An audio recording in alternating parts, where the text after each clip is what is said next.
অ্যাভার্সের অর্থ কোনো জিনিসকে এতটাই অপছন্দ করা যে সেটা হওয়ার বিরুদ্ধে প্রচণ্ড আপত্তি জানানো।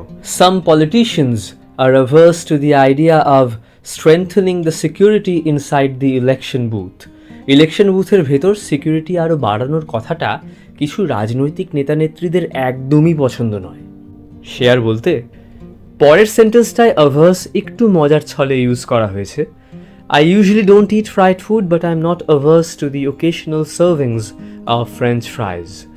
এমনিতে আমি ভাজাভুজি খাই না, কিন্তু মাঝে মধ্যে ফ্রেঞ্চ ফ্রাইজ খাওয়াতে আমার আপত্তি নেই। যাই হোক, একটা জিনিস মনে রাখবে, দিনের বিভিন্ন সময় বারে বারে এই ওয়ার্ড মিনিংসের ভিডিওসগুলি দেখবে, তবে মনে থাকবে, আদারওয়াইজ কিন্তু ভুলে যাবে। ঠিক আছে, আবার কালকে